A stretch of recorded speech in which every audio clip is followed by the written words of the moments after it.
Hello दोस्तों, मैं हूं जगदीश जोशी। पीसीबी डिजाइनिंग के एक और वीडियो लेक्चर में आपका स्वागत है।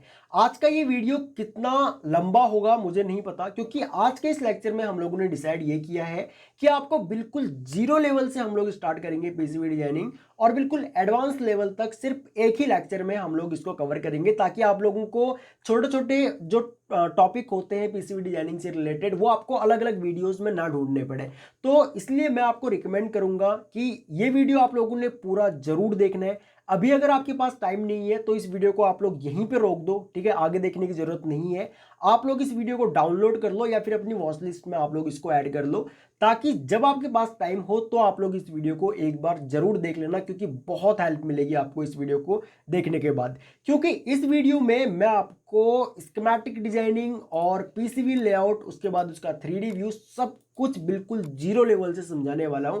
और पीसीबी डिजाइनिंग सीखने के लिए जरूरी नहीं है कि भाई आप किसी भी सॉफ्टवेयर में सीख सकते हो। यहाँ पे ये जरूरी नहीं है कि आप में से बहुत से लोगों के कमेंट्स आते हैं कि सर ये तो इजी अड्डा का यहाँ पे वेबसाइट है, हमको आप ईगल पे सिखाओ या फिर किसी अदर जो सॉफ्टवेयर है उनके ऊपर सिखाओ। तो देखो, आपको पीसीबी डिजाइनिंग आनी चाहिए। अगर आपको पीसीबी डिजाइनिंग आती है, आपको गर्वर फाइल अपलोड करनी आती है, अगर आपको यहाँ पे बीओएम फाइल का पता है कि भाई बिल ऑफ मटेरियल की फाइल क्या होती है या फिर पिक एंड प्लेस की फाइल क्या होती है, ठीक है, कैसे इनको जनरेट किया जाता है, इनका मतलब क्या होता है, या फिर किसी भी मैन्युफैक्चरर से अगर हम लोगों को पीसीबीज ऑर्डर करवानी हो तो हमको किन किन बातों का ध्यान देना चाहिए, कैसे हम लोग पीसीबीज को ऑर्डर करवा सकते हैं, असेंबल कैसे हम लोग करवा सकते हैं या फिर कर सकते हैं। तो फिर आप लोग चाहे कोई सा भी सॉफ्टवेयर हो उसके ऊपर आप लोग सिंपली शिफ्ट हो सकते हो। अगर आप लोग पीसीबी डिजाइनिंग एक बार सीख गए तो उसके बाद आप लोग चाहे ईगल के ऊपर जाओ या फिर अदर जो सॉफ्टवेयर्स हैं, बहुत से सॉफ्टवेयर्स हैं मार्केट में,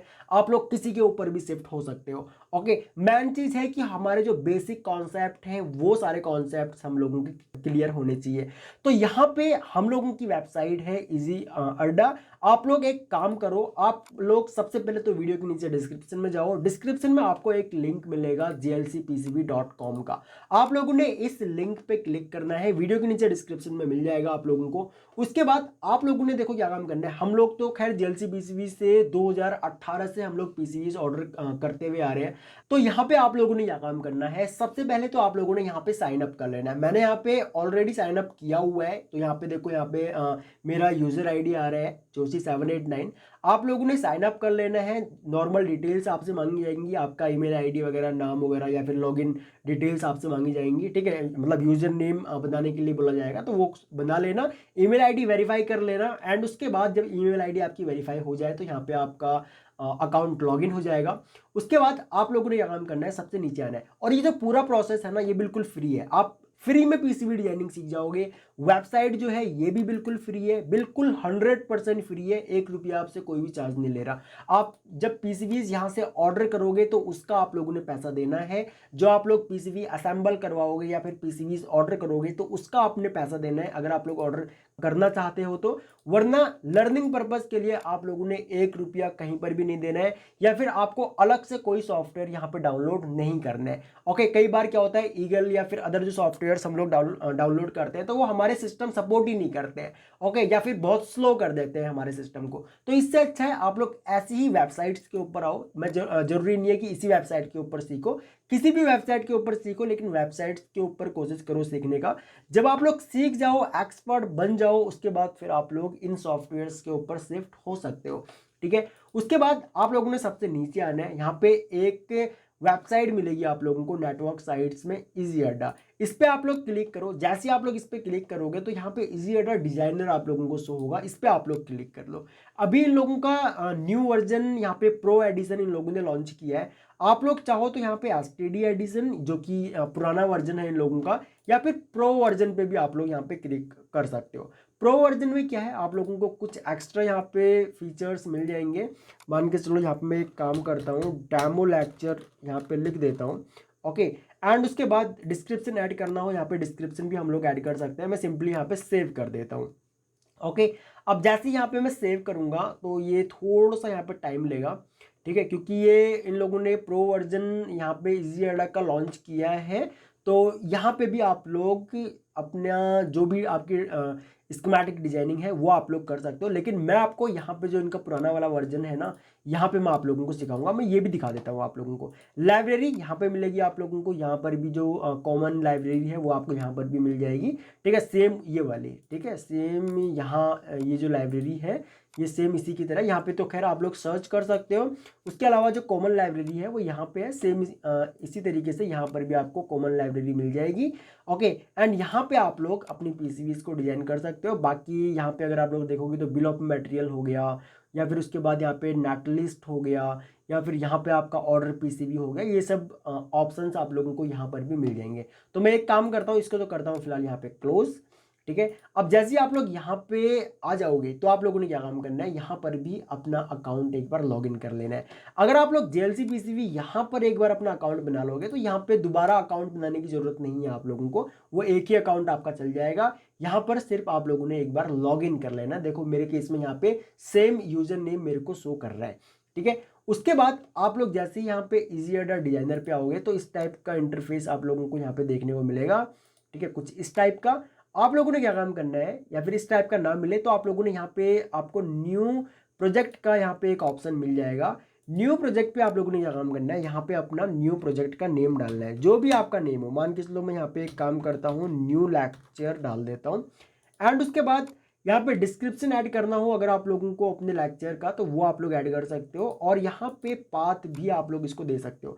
अब देखो स्टार्टिंग में क्या रहेगा, स्टार्टिंग में ये रहेगा, यहाँ पे दिया हुआ है HTTPS एंड यहाँ पे easyadda.com, यहाँ पे मेरा यूजर नेम है, उसके बाद मेरा लेक्चर का नेम है। ओके, आप लोग चाहो तो सिंपली इसको सर्च करके भी अगर यहाँ पे ब्राउजर में सर्च करोगे तो आपका ये ड्राइंग जो है वो ओपन हो जाएगा। उसके बाद सेव कर देना है। अब जैसे ही सेव कर दोगे तो यहाँ पे देखो एक न्यू फोल्डर बन चुका है न्यू लेक्चर का, और यहाँ पे सीट 1 हम लोगों की ऐड हो चुकी है। ये यहाँ पे सीट 1 है, और यहाँ पे ये जो आपको दिख रहा है ना, ये पूरा एरिया ये वाला, ठीक है, ये एरिया होता है हम लोगों का टेम्पलेट, ठीक है। इसी टेम्पलेट के अंदर हम लोग स्कीमेटिक डिजाइन करते हैं। जो लोग ऑटोकैड इलेक्ट्रिकल सीखते हैं हमारी वेबसाइट या फिर हमारे एंड्रॉयड ऐप पे, जिन लोगों ने कोर्सेज ज्वाइन किए हुए हैं, या फिर जो लोग यूट्यूब के भी फ्री लेक्चर्स भी देखते हैं हम लोग ने, क्योंकि बहुत से लेक्चर्स अपलोड किए हुए हैं ऑटोकैड इलेक्ट्रिकल से रिलेटेड भी, उन लोगों को पता होगा कि हम लोग किसी भी स्कीमेटिक को बनाने के लिए सबसे पहले एक टेम्पलेट चूज करते हैं। मेरे केस में यहाँ पे ये टेम्पलेट है। अगर मैं चाहूँ तो यहाँ पे जो ये इजी अड्डा का लोगो है ना, मैं इसको डिलीट कर सकता हूँ और यहाँ पे मैं अपना खुद का लोगो यहाँ पे लगा सकता हूँ। ओके, तो यहाँ पे मैं एक काम करूंगा, बाकी जो सीट नंबर, कंपनी नेम, ये सब चीजें हैं इनको हम लोग यहाँ पे चेंज कर सकते हैं। मान के इसको यहाँ पे मैं एक काम करता हूँ, लर्न ट्रिपल ई कर देता हूँ, एंटर करूंगा तो यहाँ पे लर्न ट्रिपल ई आ जाएगा। डेट आ रही है, ड्रॉ बाय, यहाँ पे ये मेरा यूजर नेम आ रहा है, सीट 1/1 आ रही है, रिवीजन 1.0, सीट का नाम क्या है वो आप लोग यहाँ पे डाल सकते हो। मान के चलो मैं एक काम करता हूँ, यहाँ पे डेमो लेक्चर डाल देता हूँ। ओके, तो डेमो लेक्चर डाल करके एंटर करूंगा तो यहाँ पे टाइटल मेरा डेमो लेक्चर आ गया, कंपनी का नेम आ गया, डेट आ गई, और यहाँ पे ड्रॉ बाय ये सब कुछ आ गया। तो देखो टेम्पलेट हेल्प करता है किसी भी ड्राइंग को रीड करने में, किसी भी स्कीमेटिक को रीड करने में। तो इसलिए आप लोगों ने क्या काम करना है, चाहे आप लोग ऑटोकैड इलेक्ट्रिकल पे काम करो, ईगल के ऊपर काम करो, ऑटोकैड के ऊपर काम करो, इजी अड्डा के ऊपर काम करो, किसी भी वेबसाइट के ऊपर काम करो, सॉफ्टवेयर के ऊपर काम करो, अगर आप लोग टेम्पलेट बना रहे हो या फिर टेम्पलेट बाय डिफॉल्ट आपको मिल रहा है, तो सबसे पहले उसका यहाँ पे टेम्पलेट को आप लोग एडिट करो। टेम्पलेट एडिट करने से क्या होगा, आपका ये पर्सनल जो डिटेल्स हैं वो आपको यहाँ पे मिलेंगी, और उससे क्या होता है कि जो नेक्स्ट टाइम अब इस ड्राइंग को पढ़ेगा तो उसको इस ड्राइंग के बारे में पता लगेगा कि भाई ये ड्राइंग किस बारे में है, इसका कंपनी नेम क्या है, कब ये ड्राइंग बनी थी, किसने ये ड्राइंग बनाई थी, सीट नंबर क्या है, ये सब डिटेल्स पता लगती है। ओके, अब यहाँ पे अगर हम लोग बात करें तो ऊपर कुछ यहाँ पे मेन्यूज हैं, इनके बारे में हम लोग स्टेप बाय स्टेप डिस्कस करेंगे। एंड यहाँ पे एक बटन है हम लोगों का न्यू प्रोजेक्ट का, अगर आप लोग न्यू प्रोजेक्ट क्रिएट करना चाहते हो वो कर सकते हो। यहाँ पे एक बटन होता है सेव का, यहाँ पे कोई भी स्कीमेटिक बनाते हो आप लोग तो उसको आप लोग सेव कर सकते हो, ताकि इन फ्यूचर मान के चलो आपका सिस्टम ऑफ हो जाए, आपकी लैपटॉप के ऊपर कर रहे हो तो बैटरी डाउन हो जाए, कुछ भी हो सकता है, तो वापस से जब आप लोग इस वेबसाइट के ऊपर आओगे तो जो जितना काम आप लोगों ने किया होगा वो सारा काम आप लोगों को सेव रहेगा। ओके, एंड बाकी यहाँ पे एडिट है, फाइंड है, प्लेस है, फॉर्मेट है, व्यू है, इनको हम लोग जहाँ पे हमको जिन चीज़ों की ज़रूरत होगी हम लोग उनको यूज़ करेंगे। बाकी यहाँ पे फ्लिप वगैरह के कुछ ऑप्शंस दिए हुए हैं, जूम के हैं, डिलीट है, यहाँ पे कट का है, और यहाँ पे कुछ और ऑप्शंस होते हैं जहाँ पे हम लोग अभी ऑटो राउटिंग और ये सब चीज़ों के लिए हम लोग इनको यूज़ करेंगे, तो आगे मैं बताऊंगा आप लोगों को। यहाँ पे वायरिंग टूल मिल जाएगा आप लोगों को, और एक यहाँ पे ड्राइंग का है, ठीक है। ये कुछ यहाँ पे टूल्स मिल जाते हैं, यहाँ पे इमेज वगैरह भी इंसर्ट कर सकते हो आप लोग यहाँ पे फ्री हैंड ड्रॉ कर सकते हो। यहाँ पे आप लोग एरो हेड और यहाँ पे कुछ और ऑप्शंस मिल जाते हैं, इनको भी आप लोग यूज कर सकते हो। ये आपकी कॉमनली यूज लाइब्रेरी है, मतलब जो कॉमन कंपोनेंट्स होते हैं हम लोगों के स्कीमेटिक को डिजाइन करने के लिए, वो यहाँ पे आप लोगों को मिल जाएंगे। अगर आपको कोई कंपोनेंट यहाँ पे नहीं मिलता है तो आप लोग एक काम करो, लाइब्रेरी के ऊपर क्लिक करो एंड यहाँ पे आप लोग जो भी कंपोनेंट आप लोगों को चाहिए हो वो कंपोनेंट, जिस भी वैल्यू का कंपोनेंट आप लोगों को चाहिए हो उस वैल्यू का कंपोनेंट आप लोग यहाँ से सर्च कर सकते हो। ठीक है, मैं करके भी दिखाऊंगा अभी आप लोगों को। अब यहाँ पे मैं एक काम करता हूँ, सबसे पहले यहाँ पे मैं एक ट्रांसफॉर्मर सेलेक्ट करता हूँ। ठीक है, अच्छा ट्रांसफॉर्मर यहाँ पे होगा नहीं, मैं एक काम करता हूँ यहाँ पे एक टर्मिनल सेलेक्ट करता हूँ। ठीक है, तो यहाँ पे हम लोग एक काम करते हैं, हम लोग यहाँ से सेलेक्ट कर लेते हैं। ठीक है, अब देखो इसके भी ना साइज होते हैं, 2.54 है, उसके अलावा ये 2.54 में है।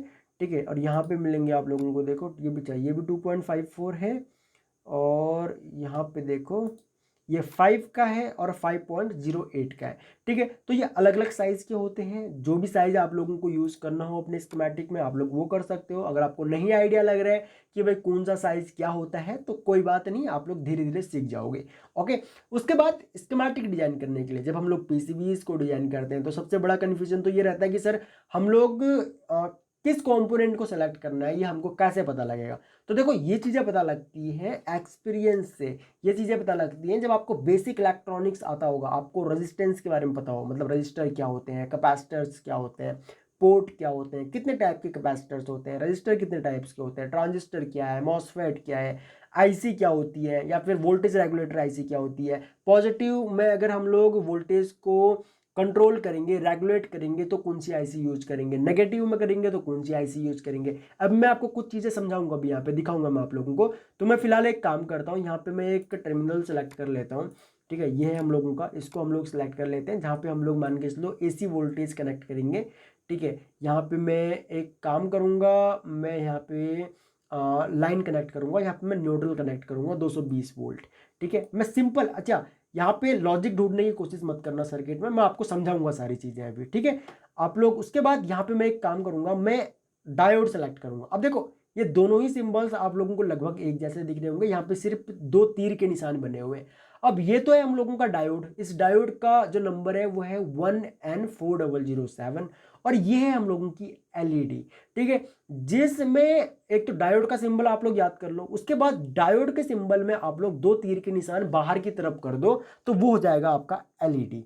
ठीक है, सेम इसी तरीके से आप लोग ट्रांजिस्टर्स बना सकते हो, ये आपका एक ट्रांजिस्टर का सिंबल है। ट्रांजिस्टर में भी पीएनपी एनपीएन होता है, पीएनपी एनपीएन में भी एरो का ही सारा खेल है, बाहर की तरफ जा रहा है तो आपका अलग होगा, अंदर की तरफ एरो आ रहा है तो वो अलग होगा। ठीक है, इसी तरीके से जब ट्रांजिस्टर समझ जाओगे तो आप लोग मॉसफेट समझ जाओगे, मॉसफेट समझ जाओगे तो यहाँ पे आईजीबीटी समझ जाओगे। ठीक है, ये है आपके वोल्टेज रेगुलेटर आईसी, ये आपका 7-8 की सीरीज का है, ये 7-9 की सीरीज का है। 7-8 की सीरीज का जो होगा वो आपका पॉजिटिव सप्लाई को यहाँ पे कंट्रोल करेगा, रेगुलेट करेगा। ठीक है, जो 7-8 मतलब 7-8 की सीरीज और 7-9 की सीरीज की जो आईसी होती है हम लोगों की 3 पिन आईसी, इनको हम लोग यूज करते हैं वोल्टेज को रेगुलेट करने के लिए। मतलब अब मान के चलो कि आपका इनपुट वोल्टेज आ रहा है 12 वोल्ट, या फिर आपका इनपुट वोल्टेज आ रहा है मान के चलो 15 वोल्ट डीसी, और आपको आउटपुट चाहिए सिर्फ 12 वोल्ट डीसी और एक्यूरेट 12 वोल्ट डीसी चाहिए, तो आप लोग वहां पे क्या काम करोगे, आप लोग वहां पे चाहो तो सिर्फ एक ही वोल्टेज रेगुलेटर आईसी यूज कर सकते हो। इनको वोल्टेज रेगुलेटर आईसी बोला जाता है। 7805 हो गया, इसी तरीके से ये आते हैं आपके 7809 में, 7812 में, 7812 ये यहाँ पे इनके नंबर्स हैं, और उसके बाद 7824 भी आता है। ठीक है, अब 7-8 तो आपको सब में सेम मिल रहा होगा, उसके अलावा यहाँ पे 5, 9, 12 और 24 इस तरीके से है। अब इसका मतलब क्या होता है, 7805 का मतलब ये है कि इसमें इनपुट वोल्टेज चाहे कितना भी आए, आउटपुट ये सिर्फ 5 वोल्ट डीसी ही निकालेगा। आउटपुट यहाँ पे ये सिर्फ 5 वोल्ट डीसी आगे पास करेगा, बाकी को वहीं पे ब्लॉक कर देगा। ठीक है, इसी तरीके से जो यहाँ पे 7809 है, ये क्या काम करेगा, इनपुट वोल्टेज चाहे कितना भी आ रहा हो, चाहे 15 वोल्ट डीसी आ रहा हो, 20 वोल्ट डीसी आ रहा हो, ये आपका आउटपुट जो है सिर्फ 9 वोल्ट देगा, बाकी के ब्लॉक कर देगा बाकी वोल्टेज को। अब यहाँ पे 7812 जो है वो आपका ये क्या काम करेगा, ये इनपुट वोल्टेज 15-20 वोल्ट जो भी हो, आउटपुट में सिर्फ 12 वोल्ट ही पास करेगा, उससे बाकी के वोल्टेज को वहीं पर ड्रॉप कर देगा, वहीं पर ब्लॉक कर देगा। ठीक है, तो ये फायदा होता है वोल्टेज रेगुलेटर आईसी को यूज करने का। अगर आप लोग पॉजिटिव सप्लाई में यूज करना चाहते हो, पॉजिटिव सप्लाई को रेगुलेट करना चाहते हो, तो आप लोग 7-8 की सीरीज का यूज करोगे। अगर आप लोग नेगेटिव सप्लाई को यहाँ पे कंट्रोल करना चाहते हो, रेगुलेट करना चाहते हो, तो आप लोग 7-9 की सीरीज का यूज करोगे। बाकी यहाँ पर भी आपको वही मिलेंगे। ठीक है, 5 वोल्ट, 9 वोल्ट, 12 वोल्ट, 24 वोल्ट में भी आते हैं। यहाँ पे शो नहीं हो रहा, आप लोग लाइब्रेरी से सर्च कर सकते हो।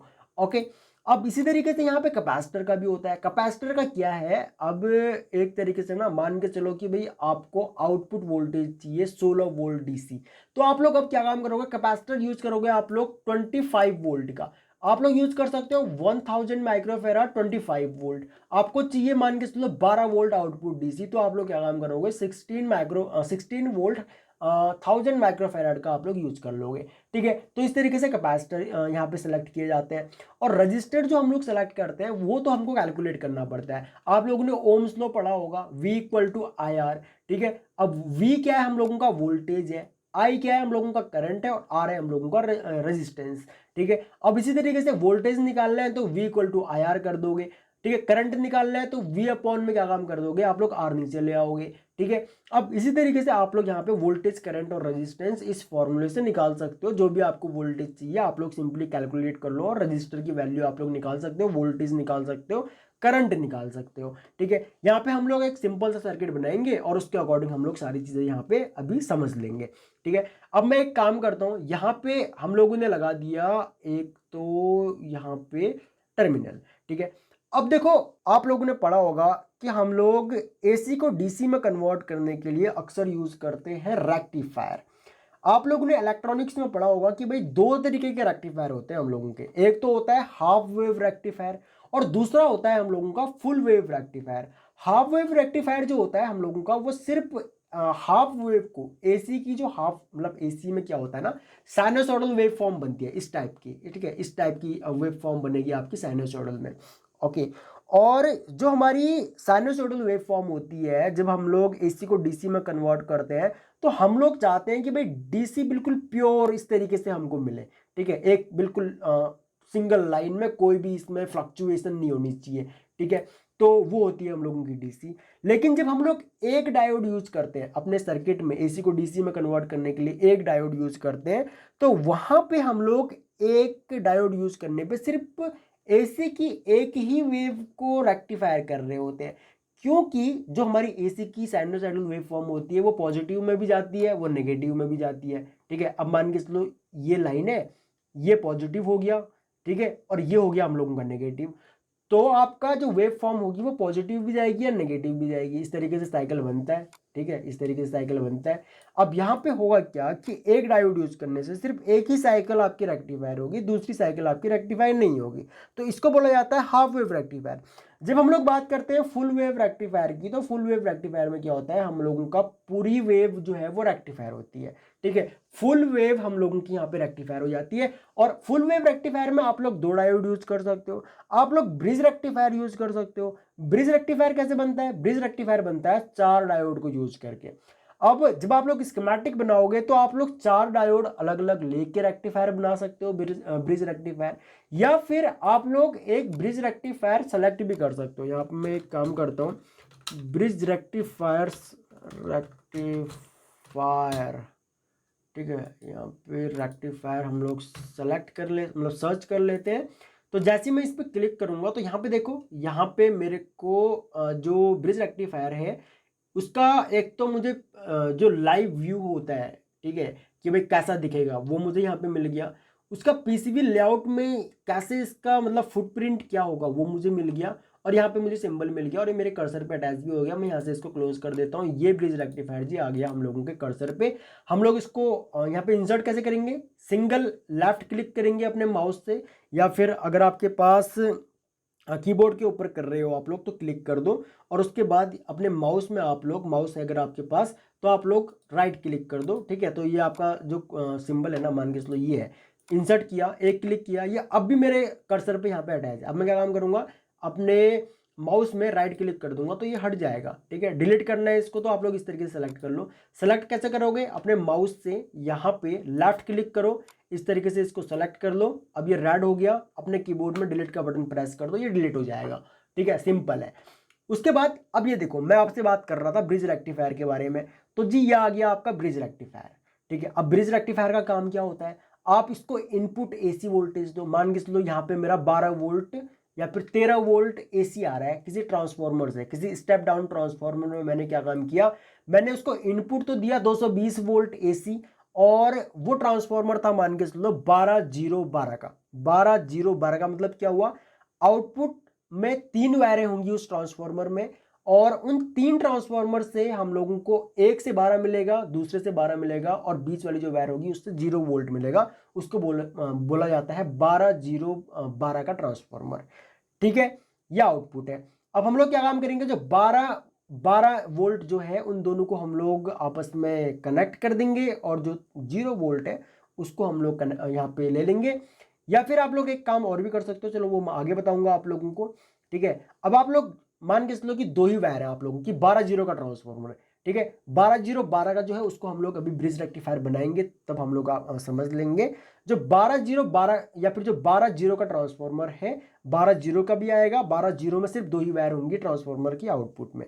अब मान के चलो कि भाई यहां से हम लोगों ने एक काम किया, जो एसी यहाँ पे 1 नंबर का टर्मिनल है ना एसी में, ठीक है, यहाँ पे मैंने 12 वोल्ट वाला कनेक्ट कर दिया। ठीक है, चलो मैं इसको कनेक्ट कर ही दूं, क्या कर देता हूँ।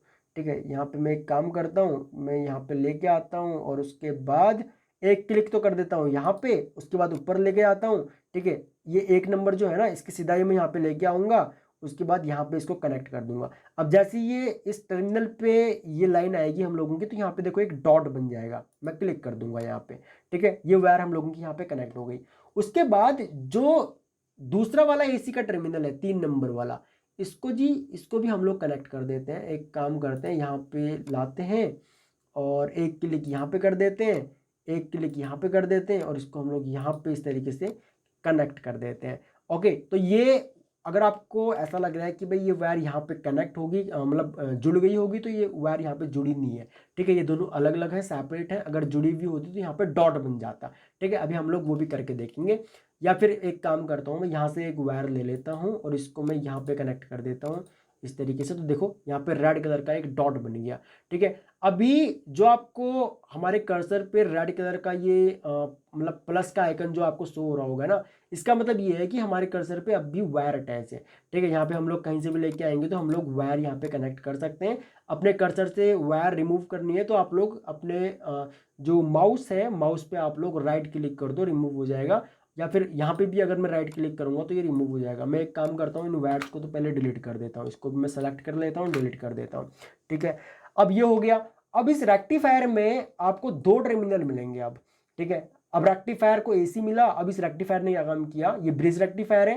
ठीक है, ये आईसी टाइप ब्रिज रेक्टिफायर है। तो ये क्या काम करेगा, आपके एसी को डीसी में कन्वर्ट कर देगा।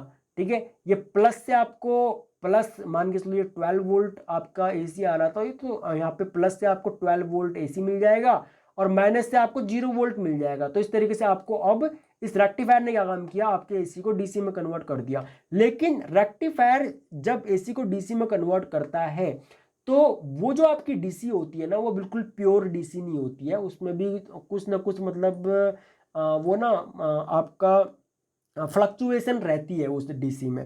ठीक है, तो उस डीसी को प्योर डीसी बनाने के लिए हम लोग यूज करते हैं कैपेसिटर का। कैपेसिटर का काम ही फिल्टर करना होता है। ठीक है, फिल्ट्रेशन के लिए यूज करते हैं हम लोग उसको, तो वो फिल्टर करता है। अगर आप लोग नॉर्मल इस एसी से सिर्फ आपको कॉन्टैक्टर्स, मतलब जो हमारे डीसी के कॉन्टैक्टर वगैरह होते हैं ना, या फिर डीसी की कोई नॉर्मल कॉइल है आप लोगों की, उसको तो आप लोग चला सकते हो। लेकिन अगर आपका कोई इलेक्ट्रॉनिक्स आइटम, आपको कोई एलईडीज वगैरह है, आगे आईसी वगैरह कुछ ऐसी लग रही है आपकी, या फिर बाकी का जो आपका सर्किट है, उसको अगर आपको चलाना है तो जी आपका ये काम नहीं करेगा वहाँ पे। ठीक है, वहाँ पे आपका ये जो यहाँ पे जो फ्लक्चुएशन है ना इस डीसी में, वो आपका काम नहीं करेगी, वो आपके इलेक्ट्रॉनिक्स कंपोनेंट्स को खराब कर देगी। तो वहाँ पे आपको चाहिए होगी प्योर डीसी। तो प्योर डीसी मिलेगी आप लोगों को कैपेसिटर से। ठीक है। जो आपका कैपेसिटर है उस कैपेसिटर से आपको प्योर डीसी मिलेगी, वो कैपेसिटर आपके इस फ्लक्चुएशन को खत्म कर देगा और बिल्कुल एक स्ट्रेट लाइट देगा, बिल्कुल मतलब यहाँ पे लाइन देगा और बिल्कुल प्योर डीसी मिलेगी आप लोगों को। कोई भी फ्लक्चुएशन इस डीसी में आपको नहीं मिलेगी यहाँ पे। ओके, ये बात आ गई समझ में। अब हम लोग एक काम करते हैं, यहाँ पे हम लोग ब्रिज रेक्टिफायर बनाना सीखते हैं डायोड की हेल्प से। ठीक है, इंटरव्यू में अक्सर पूछ लिया जाता है कि भाई ब्रिज रेक्टिफायर बना करके दिखाओ। तो मैं एक काम करता हूँ, एक डायोड ले लेता हूँ, यहाँ पे क्लिक करूंगा तो ये हमारे कर्सर पे आ जाएगा। तो मैं एक काम करता हूँ, एक डायोड ये हो गया, एक डायोड हम लोग ले लेते हैं यहाँ पे, और सिंपली एक डायोड यहाँ पे ले लेते हैं और एक डायोड हम लोग ले लेते हैं यहाँ पे। ओके, यहाँ पे ओके। और बाकी अब ये जो कर्सर में हम लोगों के डायोड है इसको मैं राइट क्लिक करता हूँ, रिमूव कर देता हूँ यहाँ से। अब मैं एक काम करूँगा, देखो ये जो डायोड है, इस डायोड को देखो आप लोग, जो ये वाला डायोड हम लोगों ने लिया, इसमें हो क्या रहा है, इसमें हम लोगों को मिल रहा है पॉजिटिव। ठीक है, इस डायोड से यहाँ से मिल रहा है पॉजिटिव और यहाँ से मिल रहा है नेगेटिव। अब जो ये 4 डायोड है ना, इस 4 डायोड से भी हम लोगों को यही चीज बनानी है। अब इस ब्रिज रेक्टिफायर में भी यही चीज बनी हुई है, 4 ही डायोड यूज होंगे यहाँ पर भी इंटरनल। ठीक है, यहाँ पे बस ये है कि हमको दिख नहीं रहे हैं। ये एक छोटे से कंटेनर के अंदर इस चारों डायोड डाल दिए गए हैं और बाकी यहाँ पे 4 टर्मिनल निकाल दिए गए हैं। सिर्फ हमको ये ऑप्शन दे दिया कि भाई ये 4 टर्मिनल है, बीच के 2 टर्मिनल पे एसी कनेक्ट कर दो, साइड के जो 2 टर्मिनल है एक से +24 वोल्ट या फिर प्लस वोल्टेज मिल जाएगा, यहाँ से 0 वोल्ट मिल जाएगा। अब यहाँ पर डायोड में देखो क्या होता है, अगर आप लोगों ने डायोड के बारे में पढ़ा है तो डायोड का ये वाला जो हिस्सा होता है ना, ये होता है एनोड और ये प्लस वाला टर्मिनल होता है। ठीक है, यहाँ पे अगर आप लोगों ने नेगेटिव सप्लाई कनेक्ट कर दी तो ये ब्लॉक कर देगा, उसको आगे पास ही नहीं करेगा। ठीक है, और ये होता है कैथोड वाला टर्मिनल, ये कैथोड होता है। यहाँ पे अगर आप लोगों ने प्लस की सप्लाई मतलब प्लस वोल्टेज कनेक्ट कर दिया, ठीक है, चाहे +24 volt, +5 volt, +12 volt, 9 volt, 6 volt, कुछ भी अगर आप लोगों ने यहाँ पे कनेक्ट कर दिया तो ये ब्लॉक कर देगा, उसको आगे पास ही नहीं करेगा। सेम इसी तरीके से यहाँ पे अगर आप लोगों ने -0 वोल्ट मतलब अगर आप लोगों ने कनेक्ट कर दिया तो ये इसको ब्लॉक कर देगा, आगे पास ही नहीं करेगा। उसके लिए आप लोगों को डायोड की वर्किंग समझनी पड़ेगी, डायोड कैसे काम करता है। बीच में एक लेयर बना देता है। ठीक है, जैसे आप लोग यहाँ पे मान के चलो 0 वोल्ट कनेक्ट करोगे तो बीच में लेयर बन जाएगी और वो लेयर काफी बड़ी हो जाएगी। ठीक है, बीच में एक दीवार टाइप की बन जाएगी, जाओ आप कैसे जाओगे, जा ही नहीं सकते। ठीक है, सेम इसी तरीके से यहाँ पे अगर प्लस वोल्टेज रहेगा तो वो जो दीवार थी बीच की वो बिल्कुल खत्म हो जाएगी और इस प्लस वोल्ट को वो आगे पास कर देगा। सेम यहाँ का भी सीन है, यहाँ पे अगर आप लोगों ने मान के चलो, क्योंकि ये कैथोड है, ठीक है, यहाँ पे अगर आप लोगों ने प्लस सप्लाई कनेक्ट कर दी, ठीक है, पॉजिटिव सप्लाई कनेक्ट कर दी, तो जी यहाँ पे लेयर बन जाएगी आपकी, एक बड़ी सी दीवार बन जाएगी अंदर इसके, और वो प्लस के वोल्टेज को आपका यहीं पे वो ब्लॉक कर देगा। अगर आपका हाई वोल्टेज है और डायोड आप लोग यही यूज कर रहे हो तो आपका डायोड जो है वो ब्लास्ट कर जाएगा, क्योंकि वो लेयर भाई कब तक रोक के रखेगी आपके उस वोल्टेज को। ठीक है, जब उसकी सहनशीलता जो है वो खत्म हो जाएगी तो तुरंत आपका डायोड जो है वो बस्ट बोल जाएगा, तुरंत उड़ जाएगा आपका डायोड। कई बार देखते होंगे आप लोग कि डायोड रजिस्टर्स ये सब उड़ जाते हैं हम लोगों के। क्यों उड़ जाते हैं? उनकी क्षमता ही खत्म हो जाती है भाई, जिस वैल्यू के हैं वो। अब मान के चलो मेरी क्षमता है कि मैं 50 किलो वजन उठा सकता हूँ, 50 किलो वजन आराम से मैं उठा करके इधर उधर लेके जा सकता हूँ और मैक्सिमम 60 किलो वजन में उठा सकता हूँ। अब अगर मेरे ऊपर कोई 70 किलो, 80 किलो, 100 किलो का वजन रख दे तो मेरा क्या हाल होगा, है ना, मैं बिल्कुल भी नहीं, मतलब उठ नहीं पाऊंगा मैं। ठीक है, सेम इसी तरीके से हमारे इलेक्ट्रॉनिक्स कंपोनेंट के साथ में भी होता है, चाहे वो डायोड हो, रजिस्टर हो, ट्रांजिस्टर हो, मॉसफेट हो, आईजीबीटी हो, कोई सा भी हो। ठीक है, या फिर हमारा वोल्टेज रेगुलेटर आईसी क्यों ना हो। ओके, ये चीज समझो आप लोग। अब ये चीज समझ में आ गई आप लोगों को। अब सेम चीज, अब ये देखो मैंने क्या कहा आप लोगों से कि भाई यहाँ पे अगर आप लोग सप्लाई कनेक्ट करोगे पॉजिटिव तो आपको आउटपुट यहाँ पे मिलेगा पॉजिटिव। ठीक है, अब हमको क्या चाहिए, हमको 4 डायोड हम लोगों ने यूज किए हैं, हमको एक तो चाहिए पॉजिटिव टर्मिनल, ठीक है, एक तो चाहिए हम लोगों को पॉजिटिव सप्लाई और एक चाहिए हमको नेगेटिव सप्लाई। नेगेटिव सप्लाई कहाँ से मिलेगी? वो मिलेगी एनोड से, यानी कि यहाँ पे नेगेटिव कनेक्ट करेंगे तो आउटपुट में नेगेटिव मिलेगा, और अगर यहाँ पे पॉजिटिव कनेक्ट करेंगे तो यहाँ से हमको पॉजिटिव मिलेगा। ठीक है, तो यहाँ पे हम लोगों ने करना क्या है, यहाँ पे लेनी है सबसे पहले वायर, और जो इसके कैथोड है, 2 डायोड के कैथोड हम लोगों ने कनेक्ट कर देने आपस में, और 2 डायोड के जो एनोड है वो कनेक्ट कर देने आपस में। उसके बाद अब ये जो डायोड है, इस डायोड का जो कैथोड है उसको इस वाले डायोड के एनोड के साथ में, और इसका जो कैथोड है उसको इस वाले डायोड के एनोड में कनेक्ट कर देना है।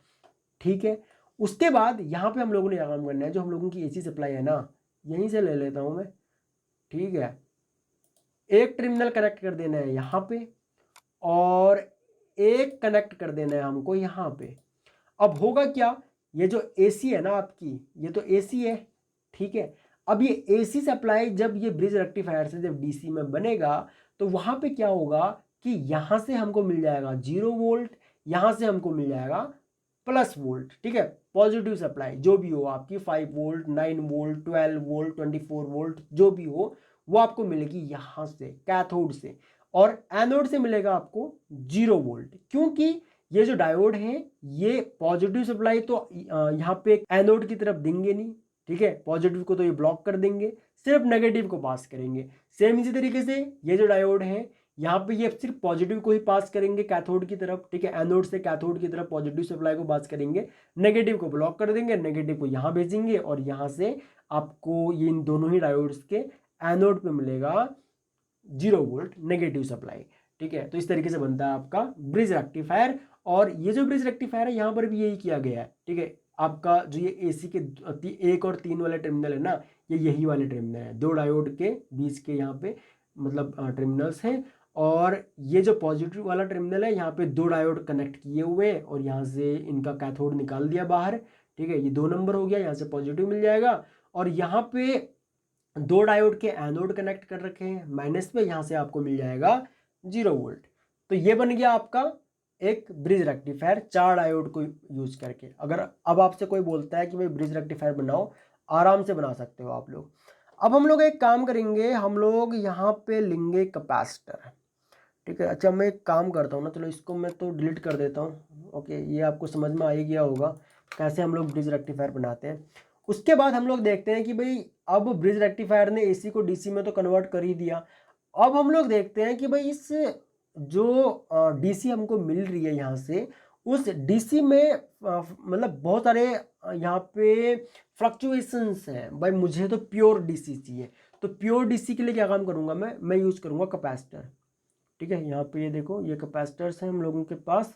या फिर मैं एक काम करता हूँ, लाइब्रेरी में जाता हूँ, लाइब्रेरी में मैं एक काम करता हूँ, यहाँ पे मैं 16 वोल्ट का कैपेसिटर लेता हूँ, सर्च करता हूँ। ठीक है, सर्च रिजल्ट में मेरे को कुछ यहाँ पे ओह कुछ और ही मिल गया ये तो।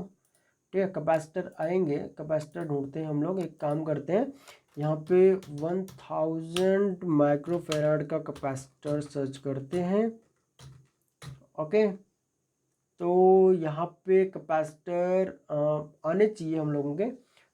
ठीक है, तो ये देखो ये आ गया।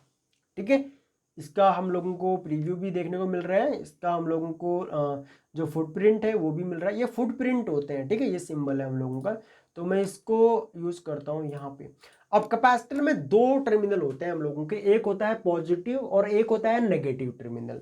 ठीक है, अब आप लोग जब किसी भी कैपेसिटर में देखोगे तो उस कैपेसिटर में आपको नेगेटिव और पॉजिटिव टर्मिनल अलग मतलब अलग ही दिख जाएंगे, छोटे बड़े होते हैं। दूसरा कैपेसिटर में बना हुआ भी होता है कि भाई कौन सा नेगेटिव वाला होगा। नेगेटिव जब आपको पता लग ही जाएगा तो पॉजिटिव आप लोग अपने आप ही पता कर सकते हो। दूसरा क्योंकि 2 ही टर्मिनल होते हैं, 2 ही वायर निकली हुई होंगी कैपेसिटर में से, तो एक अगर आपको पता लग गया कि ये नेगेटिव है तो दूसरा पॉजिटिव ही होगा।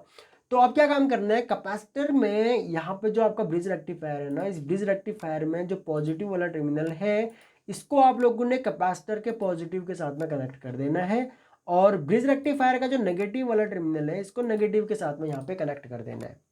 ओके, अब मान के चलो कि इनपुट वोल्टेज है मेरा यहाँ पे 16 वोल्ट, ये हो गया 16 वोल्ट। अब यहाँ पे मेरे को मान के चलो कि भाई आउटपुट मिल रहा है हमारा 16 वोल्ट डीसी। ठीक है, यहाँ पर भी मिल रहा है मेरे को। अब यहाँ पे आउटपुट में अब मुझे जो मिलेगा वो प्योर 16 वोल्ट डीसी मिलेगा। मैं एक काम करता हूँ, टैक्स ऐड कर देता हूँ और यहाँ पे मान के चलो मैं इसको दे भी देता हूँ कि भाई ये डीसी है, और उसके बाद ये जो है हम लोगों का 16 वोल्ट ये है एसी।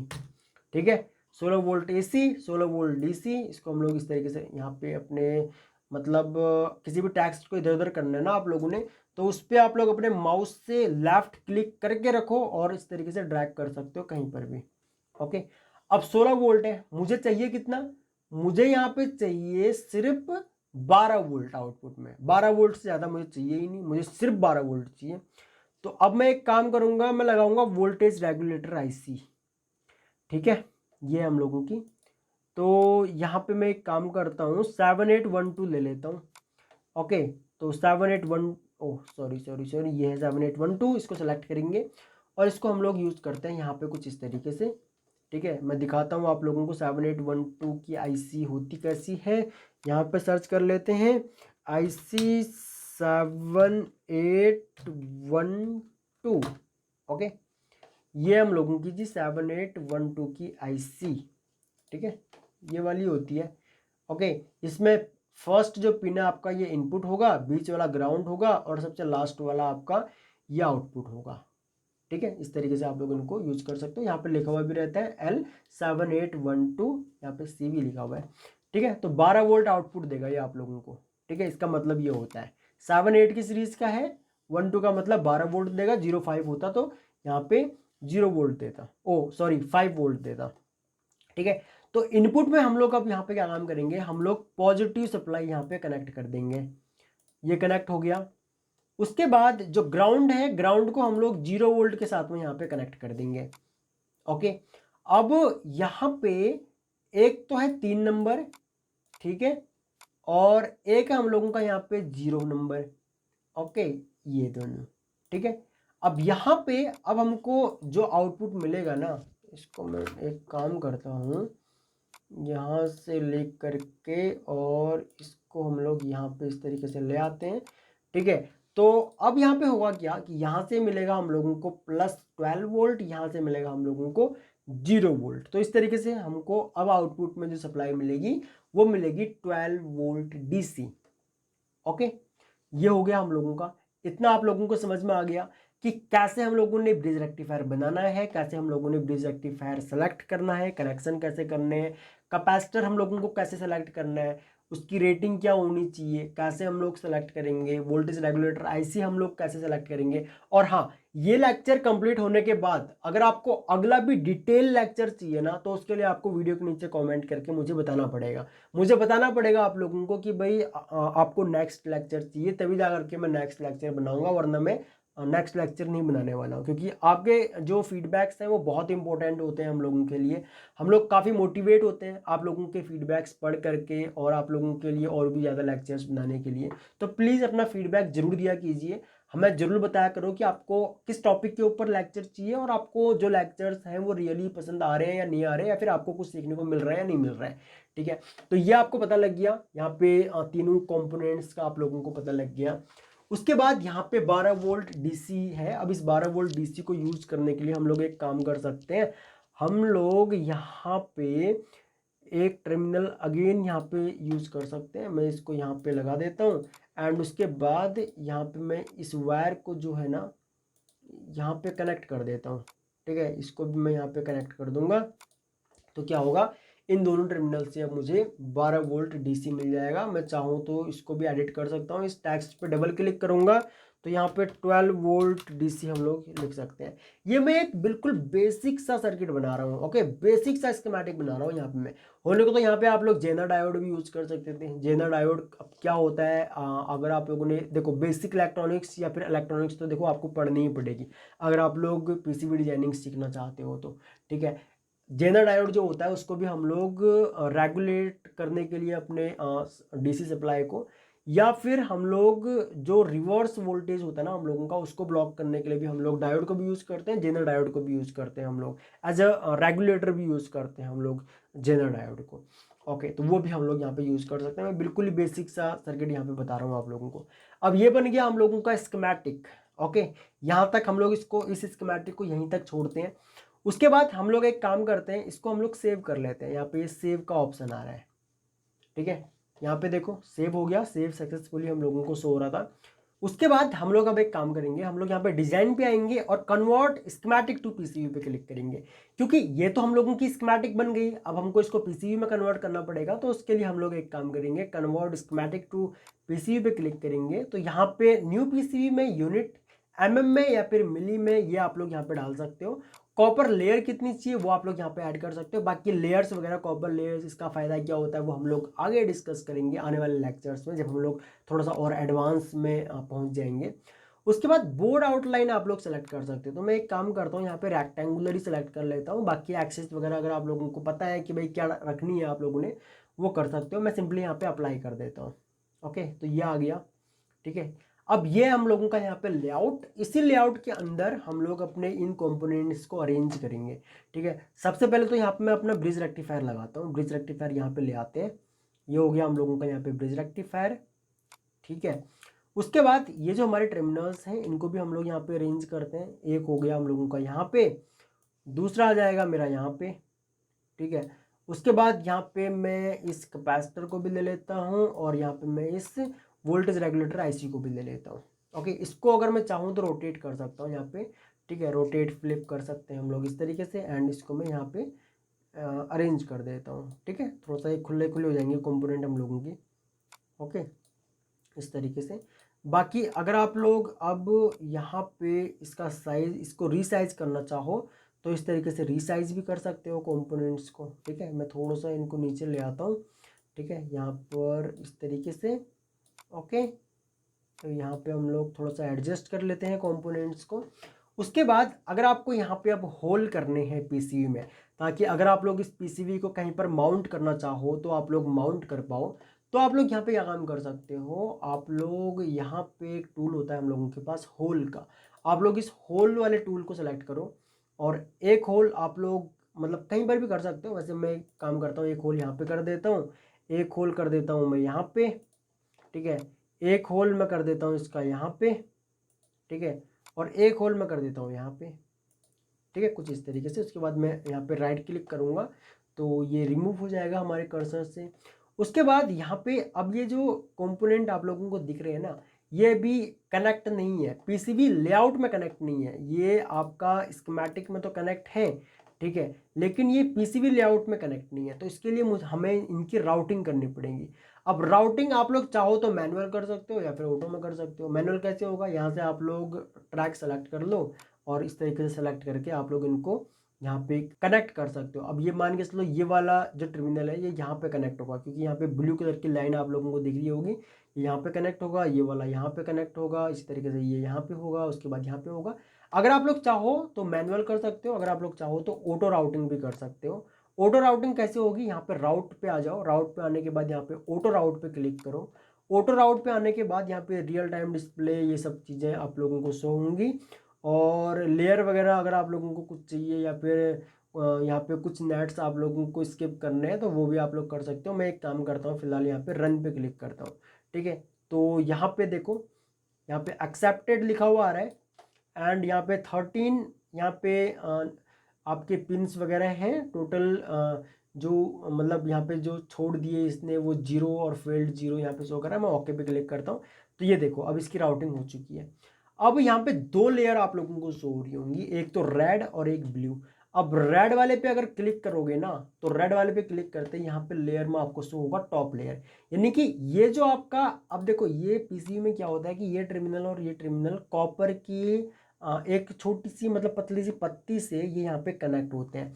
ठीक है, अब ये जो है आपका ये पीसीबी के टॉप लेयर है। टॉप लेयर में ये एक मतलब पीसीबी में टॉप में एक लेयर बनी होगी यहाँ पे कॉपर की, और ये टर्मिनल आपस में कनेक्ट कर दिए इस तरीके से। ठीक है, अब जो ब्लू कलर की जो यहाँ पे आपको लाइन दिख रही है ना, ये आपका बॉटम लेयर है, यानी कि इस पीसीबी के पीछे की तरफ से ये दोनों टर्मिनल कनेक्ट किए गए हैं। और जो रेड वाली लाइन आपको दिख रही है ये दोनों टर्मिनल्स पीसीबी के ऊपर की तरफ से कनेक्ट की गई हैं। इसका मतलब सीधा सा ये होता है।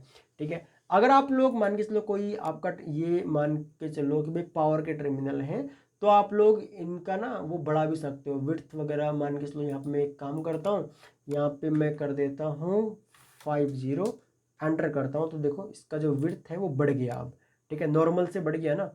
एक काम करता हूँ मैं, इसको भी एक काम करता हूँ मैं यहाँ पे 50 कर देता हूँ, ठीक है, यहाँ पे 50 ये भी बढ़ जाएगा।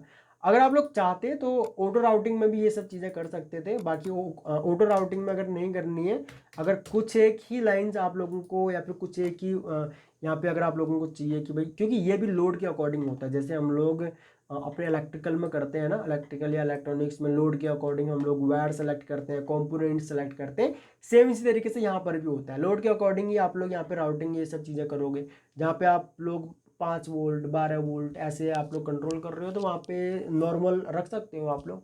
लेकिन जहाँ पे आपका हाई लोड है, जहाँ पे 12 वोल्ट में भी आपका मान के चलो 1 एम्पियर 2 एम्पियर 3 एम्पियर इस तरीके से अगर लोड चल रहा है, और 1 एम्पियर 2 एम्पियर 3 एम्पियर को आप लोग लो वोल्टेज मत समझना।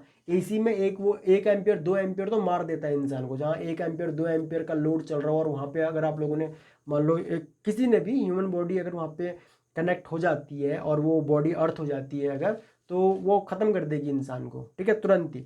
ओके, थोड़ा बहुत टाइम लेगा और हो जाएगा काम, ठीक है। तो ये हो गया, ये होता है हम लोगों का पीसीबी लेआउट। ओके, इसका काम इतना यहाँ पे ख़त्म हो गया। अब हम लोग इसको भी सेव कर लेंगे यहाँ पे।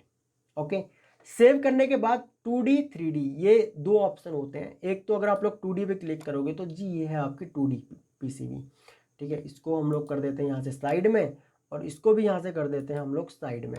अब देखो ये है आपकी पीसीबी 2D में। अब ये देखो ये है आपका यहाँ पे टॉप लेयर, जो कि मैं आपको बता रहा था कि ये ऊपर की तरफ से कनेक्ट होंगी, ठीक है। तो ये आपका टॉप लेयर हो गया। अब मैं एक काम करता हूँ, मैं आता हूँ यहाँ पे, ये फोटो व्यू आ रहा है ना, यहाँ पे अपना लेआउट पे आते हैं हम लोग। ये लेआउट हो गया। अब मैं एक काम करता हूँ 3D व्यू पे क्लिक करता हूँ, ठीक है। 3D व्यू पे क्लिक करते ही, अच्छा ये जो कैपेसिटर है, इस कैपेसिटर का यहाँ पे कंपोनेंट 3D में है नहीं इन लोगों के पास, ठीक है। तो ये तो हो गया आपका टॉप लेयर, ठीक है। यहाँ पे देखो ये ट्रैक आप लोगों को दिख रहा है ना, ये तो हो गया आपका टॉप लेयर कि भाई ये टर्मिनल्स टॉप लेयर से कनेक्ट है। उसके बाद अब आ जाओ आप लोग बैक साइड में। बैक साइड में अब देखो ये वाले टर्मिनल जो हैं ये आपका बैक जो लेयर थी वहाँ से कनेक्ट है, जो ब्लू कलर में आपको शो हो रहा था, ठीक है। ये भी बैक लेयर है, ये भी आप लोगों का बैक लेयर है, और ये वाला भी आपका बैक लेयर है। ओके, और ये जो होल किए हुए थे हम लोगों ने, अब ये होल भी आप लोगों को पीसीबी में मिलेंगे जब आप लोग इस पीसीबी को ऑर्डर करोगे तो।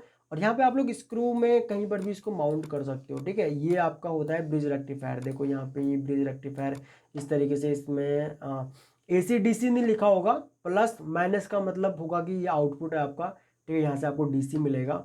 और जो ये AC का यहाँ पे सिंबल बना हुआ है ना, ये आइकन बना हुआ है AC का, यहाँ पे आप लोग सिंपली AC सप्लाई अपने कनेक्ट कर दोगे। ये आपकी वोल्टेज रेगुलेटर IC हो गई, यहाँ पे आपका कैपेसिटर लगेगा। और ये है जी आप लोगों का यहाँ पे टर्मिनल्स, ठीक है, P1 और P2। P1 पे AC सप्लाई कनेक्ट करोगे, और P2 पे आप लोग यहाँ पे DC आप लोगों को मिलेगा 12 वोल्ट, ठीक है, जो भी आप लोगों ने यहाँ पे कनेक्ट किया होगा वोल्टेज रेगुलेटर IC, ठीक है। तो एक काम करते हैं, फिर से आ जाते हैं अपने लेआउट पे। लेआउट पे आने के बाद अब आप लोग एक काम करोगे, यहाँ पे फाइल पे आओगे, और फाइल पे आने के बाद यहाँ पे जनरेट पीसीबी फैब्रिकेशन या फिर गर्वल फाइल आप लोग यहाँ पे डाउनलोड कर लोगे। अगर आपको मतलब यहाँ पे गर्वल फाइल चाहिए इन फ्यूचर के लिए तो, या फिर गर्वल फाइल आप लोग यहाँ से भी कर सकते हो, बिल ऑफ मटेरियल और गर्वल फाइल, और उसके बाद यहाँ पे पिक एंड प्लेस फाइल। सबसे पहले हम लोग एक काम करते हैं, गर्वर फाइल, और यहाँ पे चेक करना है अपने सर्किट को, तो यहाँ पे यस चेक DRC, या फिर अगर आपको पता है कि भाई आप लोगों ने सही बना रखा है तो आप लोग नो जनरेट गर्वर पे क्लिक कर सकते हो। मेरे केस में मेरे को पता है कि भाई मैंने सही बना रखा, मुझे ज़रूरत ही नहीं है। मैं यहाँ पे नो जनरेट गर्वर पे क्लिक करता हूँ। उसके बाद ये पूछ रहा है कि भाई क्वांटिटी वगैरह क्या है। मान के चलो यहाँ पे मैं एक काम करता हूँ भाई 100 पीसेस डाल देता हूँ। पीसीबी की थिकनेस क्या रहेगी आपकी, वो आप लोग यहाँ पे डाल सकते हो 1.62, जो भी आपकी थिकनेस रहे। पीसीबी का कलर क्या चाहिए आप लोगों को, वो आप लोग यहाँ पे डाल सकते हो। ये लोग ऑफर करते हैं वैसे, मैं ब्लू कर देता हूँ, ठीक है। उसके बाद सरफेस फिनिशिंग क्या चाहिए आपको, विद लेड में चाहिए, क्या चाहिए, कॉपर वेट क्या चाहिए आप लोगों को, वो आप लोग कर सकते हो। एंड उसके बाद सिंपली यहाँ पे जनरेट गर्वर पे क्लिक कर दो। एक जिप फाइल आपके सिस्टम में डाउनलोड हो जाएगी। यहाँ पे देखो गर्वर पीसीबी न्यू, ये एक फाइल डाउनलोड हो गई है। उसके बाद जो आपका बिल ऑफ मटेरियल और पिक एंड प्लेस की जो फाइल है, अगर आपको सिर्फ पीसीबी ऑर्डर करनी है, मतलब कि इस टाइप की पीसीबी अगर आपको चाहिए कि भाई आप ये चाह रहे हो कि भाई मुझे इस टाइप की पीसीबी कोई मैन्युफैक्चरर बना के दे दे, कंपोनेंट वगैरह तो मैं खुद ही असेंबल कर दूंगा, तो आप लोग क्या काम करोगे, उसको सिर्फ गर्वर फाइल दे दो, वो आपको इस टाइप की पीसीबी जो है वो बना के दे देगा। ओके। अगर आप ये चाहते हो कि भाई नहीं, मैन्युफैक्चरर मुझे इस टाइप में बिल्कुल कंपोनेंट्स को असेंबल करके दे, तो फिर आप लोगों को कुछ एक्स्ट्रा फाइल्स यहाँ पे जनरेट करनी पड़ेंगी। वो है, एक तो है जी यहाँ पे आपका बिल ऑफ मटेरियल, ठीक है, जो भी आपने यहाँ पे कंपोनेंट यूज किए हैं वो सभी कंपोनेंट्स की डिटेल्स चाहिए होगी। तो मैं एक काम करता हूँ, यहाँ पे एक्सपोर्ट BOM पे क्लिक करता हूँ, और क्या क्या चाहिए, pins, 3D model, JLC PCB part class, और यहाँ पे कंट्रीब्यूटर, इमेज, लिंक, सभी चीज़ें मैं यहाँ पे चेक कर देता हूँ। एक्सपोर्ट पे क्लिक कर देता हूँ, एक एक्सेल फाइल हम लोगों के सिस्टम में यहाँ पे डाउनलोड हो जाएगी। ठीक है, तो बिल ऑफ मटेरियल यहाँ पे आ गया। जिन लोगों ने ऑटोकैड इलेक्ट्रिकल सीखा हुआ है ना, उन लोगों को पता होगा बिल ऑफ मटेरियल क्या होता है, क्योंकि 1000 बार बता रखा है मैंने उसमें, क्योंकि जगह जगह बिल ऑफ मटेरियल का वहाँ पे यूज़ है। ठीक है, तो यहाँ पे हम लोग इसको कर देते हैं क्लोज।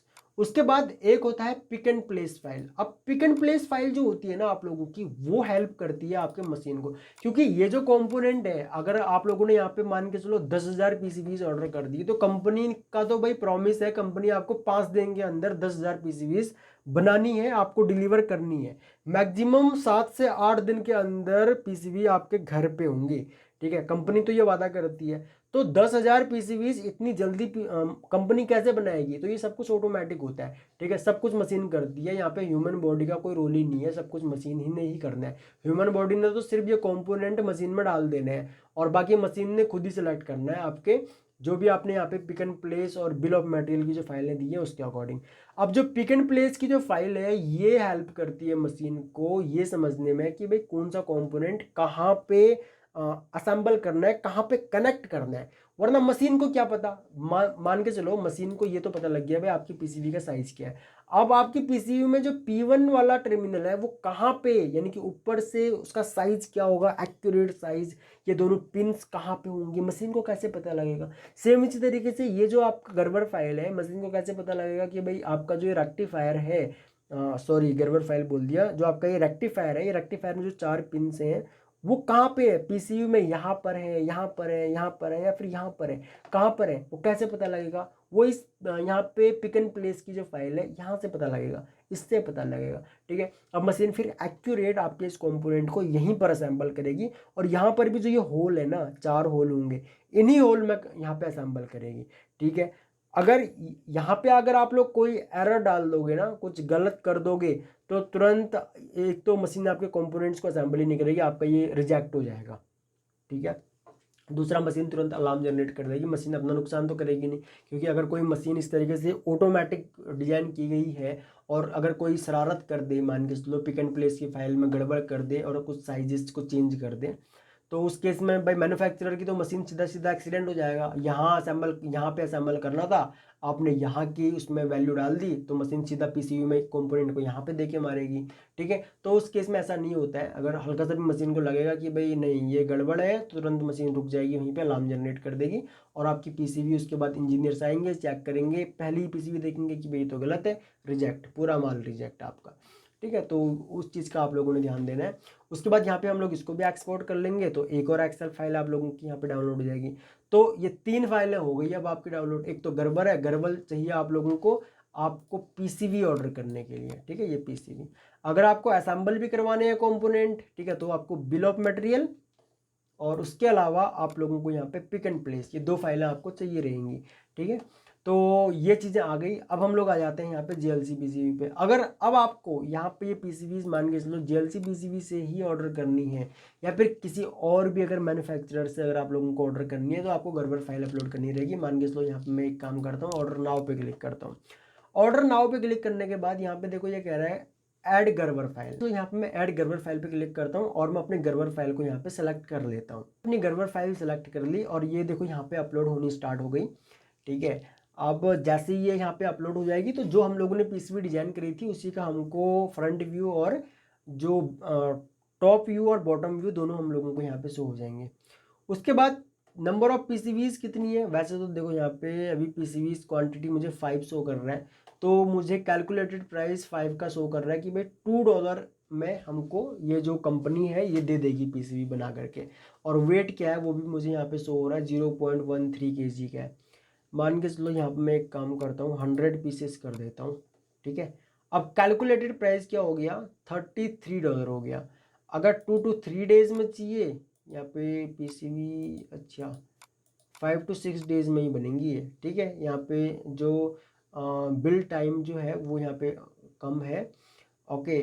तो अब इसका जो वेट है वो बढ़ गया, तो मैं एक काम करता हूँ यहाँ पे 5 पीसीबी कर देता हूँ, $2 आ गया यहाँ पे, ठीक है। उसके बाद अगर आपको पीसीबी असेंबली भी करवानी है ना, तो यहाँ पे इसको आप लोग एक काम करो, चेक कर दो, ठीक है। अब पीसीबी आपको जो कंपोनेंट है वो कहाँ पे असेंबल करवाने हैं, असेंबल टॉप साइड में करवाने हैं या फिर बॉटम साइड में करवाने हैं। बॉटम साइड मीन्स पीसीबी की पीछे की साइड आपको कंपोनेंट असेंबल करवाने हैं, वो आप लोग बता दो मशीन को, ठीक है, सॉफ्टवेयर को बता दो। तो मैं तो एक काम करता हूँ यहाँ पे असेंबल टॉप साइड कर देता हूँ एंड कंफर्म कर देता हूँ, यहाँ पे एग्री भी करना है, ठीक है। कंफर्म करने के बाद अब आगे बढ़ जाओगे आप लोग, ओके। आगे बढ़ने के बाद अभी देखो यहाँ पे ये 2 फाइल मांग रहा है, एक तो BOM बिल ऑफ मटेरियल, दूसरा CPL यहाँ पे पिक एंड प्लेस की फाइल मांग रहा है। तो मैं एक काम करता हूँ, पहले तो बिल ऑफ मटेरियल की फाइल यहाँ पे अपलोड कर देता हूँ। कर दी हम लोगों ने यहाँ पे बिल ऑफ मटेरियल की फाइल अपलोड। अब मैं एक काम करता हूँ, पिक एंड प्लेस की फाइल भी यहाँ से अपलोड कर देता हूँ, ये भी हम लोगों ने यहाँ पे अपलोड कर दी। उसके बाद यहाँ पे ये कह रहा है कि भाई please help to select the correct usages description for your product. अच्छा, ये वैसे ज़रूरत है नहीं, मैं अदर्स पे क्लिक करके अदर ही डाल देता हूँ, ठीक है। एंटर डिस्क्रिप्शन, या फिर एक काम करते हैं ना हम लोग यहाँ पे ऑफिस अप्लायंस एंड एसेसरी और रिसर्च एजुकेशन पे क्लिक करते हैं, और यहाँ पे हम लोग उसके बाद प्रोग्रामेबल कंट्रोलर पे क्लिक कर देते हैं, यहाँ पे नेक्स्ट पे क्लिक करते हैं, ठीक है। अब जैसे ही मैं यहाँ पे नेक्स्ट पे क्लिक करूँगा तो 12 वोल्ट DC 16 वोल्ट DC, अच्छा नॉट सिलेक्टेड पार्ट, ये चाहिए भी नहीं, ठीक है। मुझे यहाँ पे 3 कंपोनेंट है, एक कैपेसिटर है, एक 7812 है और एक यहाँ पे रेक्टिफायर है, ठीक है। अब मैं एक काम करता हूँ, यहाँ पे नेक्स्ट पे क्लिक करता हूँ, ठीक है।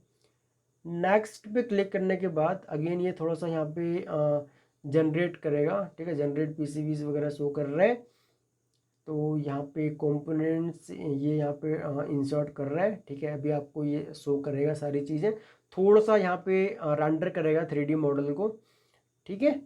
तो हम लोग थोड़ा सा वेट कर लेते हैं, ये देखो ये हो गया, ठीक है। उसके बाद चाहिए P1 P2 अवेलेबल नहीं है इन लोगों के पास फ़िलहाल।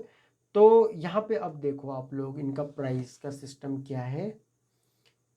यहाँ पे टोटल प्राइस हम लोगों को अब $20.75 शो कर रहा है, ओके। तो ये किस हिसाब से कर रहा है वो भी यहाँ पे शो करेगा। टोटल प्राइस जो है वो $20.75 है। 5 PCBs के लिए सेटअप फी $8 है, स्टेंसिल 1.5 और यहाँ पे हैंड सोल्डरिंग लेबर फी, अच्छा कुछ यहाँ पे हैंड सोल्डरिंग भी होती है तो वो 3.50 है। मैनुअल असेंबली $0.76 है। कंपोनेंट्स $4.91 के कंपोनेंट है यहाँ पे। तो टोटल यहाँ पे $20.75 का यहाँ पे आ रहा है। मैं एक काम करता हूँ, यहाँ पे सेव टू कार्ट पे क्लिक करता हूँ, ठीक है। अब जैसे ही मैं सेव टू कार्ट पे क्लिक करूँगा तो यहाँ पे देखो आपका दोनों ही चीज़ें आ गई, ठीक है। जो असेंबली है वो 18.75 है, पीसीबी आपको सिर्फ यहाँ पे $2 की मिल रही है, ठीक है। यहाँ पे उसके बाद आप लोग सिंपली सिक्योर चेकआउट पे क्लिक कर सकते हो। यहाँ पे 20.75 सब टोटल है हम लोगों का। उसके बाद बहुत से स्टूडेंट्स का शिपिंग चार्जेस से रिलेटेड भी क्वेरी रहती है कि सर शिपिंग चार्जेस क्या होंगे। तो देखो जी आप यहाँ पे शिपिंग चार्जेस $52 है। अब ये डिपेंड करता है, देखो स्टैंड आप शिपिंग मेथड कौन सा यूज़ किया हुआ आप लोगों ने, अभी मैं दिखा भी दूंगा आप लोगों को। मैं एक काम करता हूँ, यहाँ पे कंटिन्यू करता हूँ। अभी यहाँ पे देखो अगर आप लोग DHL एक्सप्रेस इकोनॉमी सेलेक्ट करते हो 4 to 6 बिजनेस डेज का, तो शिपिंग चार्जेस आपके $39.7 हो जाएंगे। अगर आप लोग DHL एक्सप्रेस यूज करते हो जो कि 3 to 5 बिजनेस डेज का टाइम लेगा, तो उसमें आपके शिपिंग चार्जेस जो है वो इतने हो जाएंगे। अभी फिलहाल हालांकि हमने सिर्फ 5 ही PCBs यहाँ पे डाली थी तो इसलिए यहाँ पे आ रहा है। अगर आप लोग रजिस्टर्ड एयर मेल के थ्रू अगर ऑर्डर करते हो जो कि आपका 15 to 42 डे बिजनेस डेज ले सकता है, अगर आपको कोई जल्दी नहीं है ना, तो इंडियन मेल से मंगा लो आप लोग, ठीक है। इंडियन मेल से मंगा लो, भारतीय डाक बिल्कुल पहुंचा देती है। मेरा तो 10 से 15 दिन के अंदर अंदर मेरे एड्रेस पे अगर मुझे नहीं कभी ज़रूरत होती है, मतलब मुझे अर्जेंट नहीं है PCBs की, तो मैं तो इंडियन मेल से मंगा लेता हूँ अपना, भारतीय डाक घर पे पहुंचा देती है। ठीक है, तो आप लोग ये कर सकते हो। यहाँ पे $7.14 एक्स्ट्रा शिपिंग चार्जेस लग रहे हैं, कोई बड़ी बात नहीं है। ठीक है, यहाँ पे इतना आ जाएगा आप लोगों का। अगर आपका क्वांटिटी ज़्यादा होगी ना तब भी आपकी शिपिंग कॉस्ट तो सेम ही रहेगी आपकी। ठीक है, क्वांटिटी आप लोग बढ़ा सकते हो यहाँ पे अपनी। ठीक है, पीसीवीज की। ओके, तो शिपिंग कॉस्ट आपकी ज़्यादा नहीं बढ़ेगी, बढ़ेगी भी तो ज़्यादा नहीं बढ़ेगी, आपके ज़्यादा आइटम यहाँ पे आ जाएंगे। तो $27 में आपका ये जो पीसीवीज हैं वो आपको मिल जाएंगे। ठीक है, इस तरीके से आप लोग यहाँ पे कंटिन्यू कर सकते हो। कंटिन्यू करने के बाद यहाँ पे आ रहा है कि भाई आपका ये सब चीज़ें हैं और पे डायरेक्ट रिकमेंडेड है, यहाँ पे कंटिन्यू पे क्लिक करो। उसके बाद यहाँ पे सिंपली आप लोग पेमेंट कर सकते हो अपने डेबिट क्रेडिट कार्ड से या फिर पेपैल वगैरह से। अगर आप लोग पेमेंट करना चाहो पेपैल से भी आप लोग कर सकते हो, अगर आपके पास पेमेंट का मेथड है तो डेबिट क्रेडिट कार्ड से आप लोग कर सकते हो। हमारे पास तो फिलहाल कुछ कूपन भी पड़े हुए हैं यहाँ पे। ओके, तो अगर मैं मान के चलो ये 15 यहाँ पे डॉलर का कूपन कोड यूज़ करता हूँ तो अब मुझे सिर्फ यहाँ पे 12 मतलब $12.89 पे करने पड़ेंगे। ठीक है, और भी कोई कूपन है देख लेते हैं, नहीं है, सिर्फ एक ही कूपन कोड है यहाँ पे। ठीक है, तो अगर मैं इसको यूज़ करना चाहूँ तो मैं तो इसको भी यूज़ कर सकता हूँ। और अगर आप लोग फर्स्ट टाइम अगर ऑर्डर करते हैं ना तो आप लोगों को भी यहाँ पे कूपन कोड्स वगैरह मिल जाते हैं और भी आपको यहाँ पे डिस्काउंट मिल जाएगा। ठीक है, तो इस तरीके से आप लोग पीसीवीज को यहाँ पे ऑर्डर कर सकते हो। यहाँ पे सिंपली पेमेंट करोगे तो पेमेंट हो जाएगी आपकी। उसके बाद जो आपकी फाइल है वो रिव्यू के लिए चली जाएगी एंड रिव्यू पे जाने के बाद आप लोग सिंपली अपने उस फाइल को, वो 24 आवर्स के अंदर अप्रूव हो जाती है। 24 आवर्स भी नहीं लगते, मैक्सिमम कंपनी लेती है इतना टाइम, 3 से 4 घंटे में वो अप्रूव कर देते हैं। अप्रूव करना होगा तो अप्रूव कर देंगे, कुछ चेंजेस करने रहेंगे तो वो आपको बता देंगे कि भाई इस पॉइंट में आप लोग चेंजेस कर लो, या फिर रिजेक्ट करनी होगी आपकी पीसीबी तो वो रिजेक्ट भी कर देंगे चेक करके। ठीक है, आई होप कि आप लोगों को समझ में आया होगा कैसे हम लोग स्कीमेटिक बनाते हैं, पीसीबी का लेआउट हम लोग तैयार करते हैं, 2D 3D में कैसे हम लोग जनरेट करते हैं, और उसके बाद गर्वर क्या होती है, गर्वर फाइल कैसे जनरेट की जाती है, बिल ऑफ मटेरियल की फाइल कैसे जनरेट की जाती है, और पिक एंड प्लेस की फाइल कैसे जनरेट की जाती है। बाकी अगर आप लोगों का कोई भी डाउट हो इस टॉपिक से रिलेटेड तो आप लोग वीडियो के नीचे कमेंट करके हमें बता सकते हो, हमसे पूछ सकते हो। हमको आपके फीडबैक्स रियली बहुत अच्छे लगते हैं, हम लोग काफ़ी मोटिवेट होते हैं आप लोगों के कमेंट्स पढ़ करके। अगर आप लोग इस चैनल पर न्यू हो तो चैनल को आप लोग सब्सक्राइब कर लेना, बगल में जो बेल आइकन है उसको भी ऑन कर लेना, और अगला वीडियो आपको किस टॉपिक के ऊपर चाहिए प्लीज़ हमें कमेंट करके ज़रूर बताना। सो इस वीडियो लेक्चर में इतना ही गाइस, थैंक्स फॉर वॉचिंग, मिलते हैं अपने नेक्स्ट वीडियो लेक्चर में।